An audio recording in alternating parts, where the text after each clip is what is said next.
પોરબંદરમાં જન્માષ્ટમીનો લોકમેળો મંગળવારે પૂરો થવાનો હતો, પરંતુ ધંધાર્થીઓને રજૂઆત અનુસંધાને મેળો એક દિવસ માટે લંબાવવામાં આવ્યો છે। જોકે સતત વરસાદી વાતાવરણ અને ઝાપટાના કારણે અનેક ધંધાર્થીઓને વ્યાપક નુકસાન થયું હોવાનું જાણવા મળે છે, તો બીજી તરફ મંગળવારનો લોકમેળો રદ કરાયો હોવાનું મોડી સાંજે મહાનગરપાલિકા દ્વારા જાહેર કરાયું હતું। પોરબંદરના લોકમેળાનું આયોજન જ કચોઘડીએ થયું હોય તેવી રીતે એક બાદ એક વિઘ્ન આવી રહ્યા હતા। પ્રથમ દિવસે રાઈડ શરૂ ન થતા નવમીના દિવસથી વરસાદ પડતા પોરબંદરનો મેળો જાણે કે મેળો જ ન રહ્યો હોય તેવી રીતે ચારે બાજુ રબડી રાજ વ્યાપી જવા પામ્યું હતું। ભારે વરસાદને કારણે મેળામાં જ્યાં જુઓ ત્યાં ગારા કીચડનું સામ્રાજ્ય થઈ ગયું હતું। પોરબંદરમાં મહાનગરપાલિકા અને વહીવટી તંત્રના ઉપક્રમે ચોપાટીના મેળા મેદાન ખાતે 5 દિવસના લોકમેળાનું આયોજન કરવામાં આવ્યું હતું, જેમાં પ્રથમ દિવસે જ રાઇડ્સને મંજૂરી મળી ન હતી।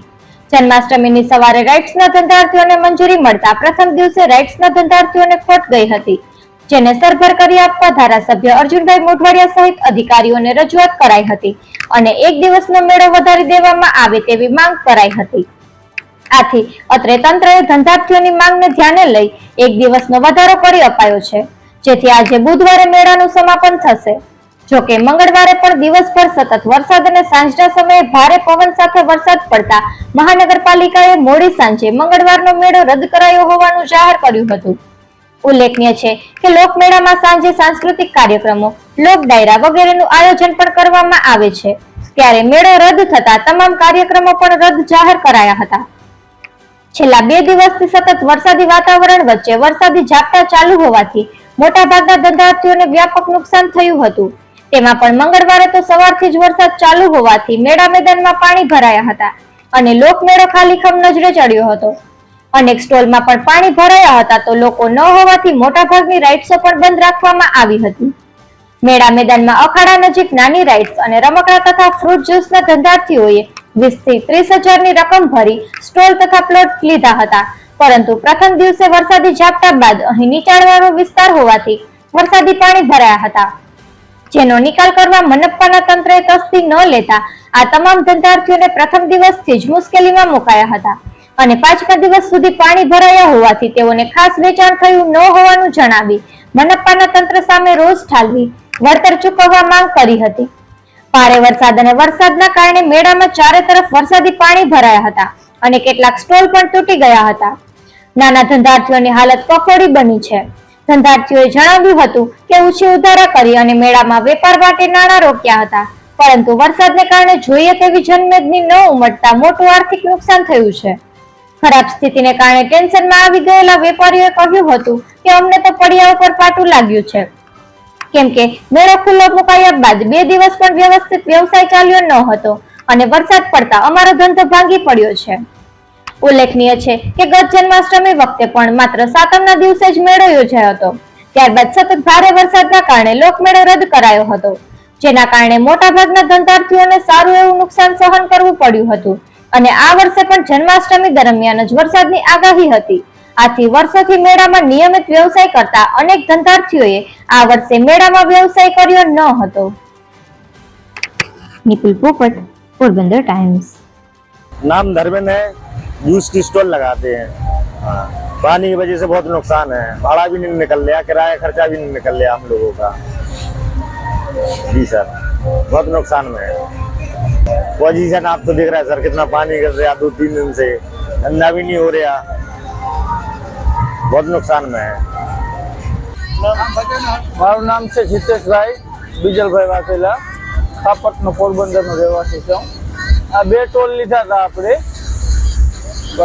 અહીંયા હેઠાણવાળો વિસ્તાર છે અને પરિસ્થિતિ એટલે હાવ નબળી જ છે। એમ માની લ્યો ને કે આમાં બધેમાં પાણી ભર્યું। આ વિસ્તાર અખાડો કહેવાય, અખાડા વિસ્તાર કહેવાય।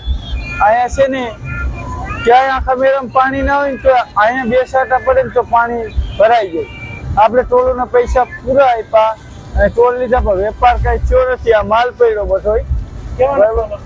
આ રમકડાના 2 ટોલ લીધેલા છે આપણે, હરાજીમાંથી લીધેલ છે નગરપાલિકામાં। એમાં કઈ પણ સહાયતા થાય તો નગરપાલિકા વાળાને સહાયતા કરવા વિનંતી છે। નાના નાના છોકરા લઈને અમે ધંધો કરવા આવ્યા, માલ પડ્યો, માલ બધો તો એમને પડ્યો। પૈસા આપણે નગરપાલિકામાં ડિપોઝિટ ભરેલ છે, ટોલોના ભરેલ છે, પણ વેપારમાં કાંઈ છે નહીં. મેળો એક દિન વધારે દીધો નગરપાલિકાએ શું લાગે છે એમાં? મેળો વધારી દે તો એ તો ઉપરવાળાને ફાયદો થાય ને. ઉપરવાળા ટોળું છે એ બધા હરાજીમાં 6,500,000 ગયા, અમારે 15,000 આવ્યા. અહીંયા પાણી ભરાયું ને 6,500,000 વાળા ધંધો કરે. તો જરાક અમારું જોવો સામું.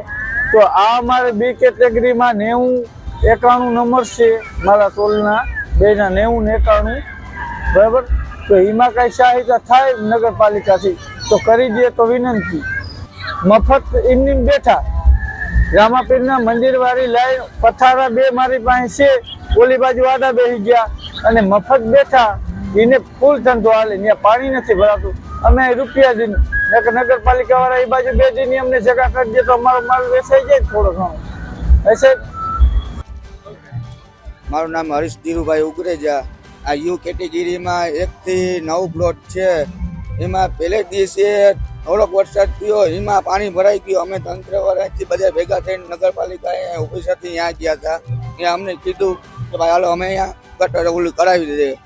પહેલે દિવસે એટલો વરસાદ થઈ ગયા તો અહીં આવીને ચડા ઓલું મારીને નીકળી ગયા છે, બરાબર. પછી બીજા નંબરમાં પાછો વરસાદ થયો, લાઇટ આવી નથી.